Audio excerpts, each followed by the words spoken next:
Video Dead Gaming. Comment, rate, and subscribe for free cake. Greetings again, fellow wastelanders. Here is a quick guide for beginners on how to maximize your scrap income in Crossout. Tip number 1.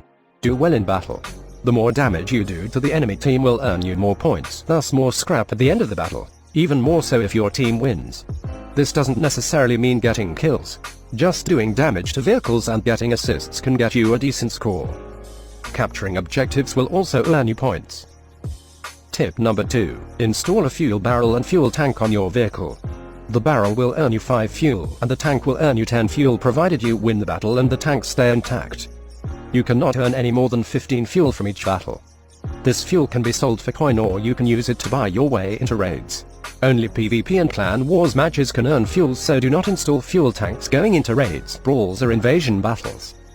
Raids will give you the chance to earn different types of scrap, and the same rule of doing damage and completing objectives to boost score applies here too. Some raids will earn you more scrap than others depending on how many objectives there are to complete, how many enemies there are to kill, and the difficulty of the raid. The game will also gift you 200 fuel at the start of each day, so use this fuel up before you start putting your earned fuel into your tank. Tip number 3. Daily and weekly challenges. If you go to your challenges tab, you can see a list of daily and weekly challenges. Complete the daily challenges to earn extra scrap metal. Complete enough of these each week to earn a miner's container. Sell this container. Completing the weekly challenges will earn you foreign badges. These cannot be sold, but they can be traded for scrap or certain armor pieces. Unless you desperately need certain scrap for crafting, it is recommended to save 3,000 badges for the Pathfinder's container, which can then be sold or opened. This is the only crate worth opening, as a lot of the likely contents will be worth more than the crate. Not all though, so the gamble is yours to take. Tip number 4. Crafting. As you accumulate scrap materials, you have 2 options for making coin. The first is crafting. Go to your factions tab and select the engineer's faction. Here you can craft common rarity items. These will cost you scrap metal and copper. Any high rarity will cost you additional scrap materials as well as coin, time, and often lower rarity items. Click on the item you wish to craft and you'll see a tab showing what you need. If you need a specific item, right-click on its icon and click craft, and the game will take you to the relevant workbench you need to craft that item, or to the market where you can buy it. The engineers also have a secret workshop, and in it crafting requires the use of engraved casings, which are a resource only available to earn in adventure mode. Remember, you have to be aligned with the faction whose workbench you wish to use, and you can only change faction every 24 hours. There are requirements for unlocking each faction. However, you are always aligned with the engineer faction and can use their workbench at any time.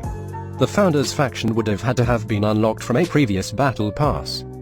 They may be available to unlock again in the future, but I can't say for sure. Tip number 5. The market. This is your second option for earning coin from scrap. Sell it in the in-game marketplace. You might make slightly less coin from selling scrap, but it's quicker and easier than crafting. Go to your storage tab. Then to the resources tab and you'll see all your accumulated scrap materials. Right-click on what you wish to sell and you'll see options for buy and sell. These are the quick sell and quick buy options and shouldn't be used if you're trying to make profit.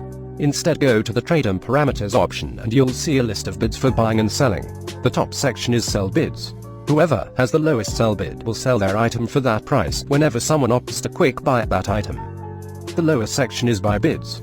Whoever has the highest buy bid will buy their item whenever someone opts to quick sell that item. So to sell your scrap, click sell. Then put your price at 1 cent below the current sell bid and wait. Remember, the market will deduct 10% from every sale you make. Final thoughts. The market fluctuates, but crafting prices do not.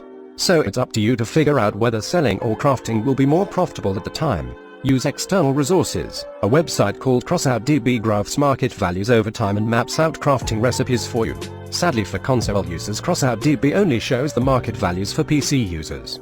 Also, keeping an eye on the dev blog or YouTubers that will keep you up to date with in-game events is also a good idea, as these events can elevate scrap prices as new things become temporarily available to craft. I hope this video has been helpful. Thanks for watching.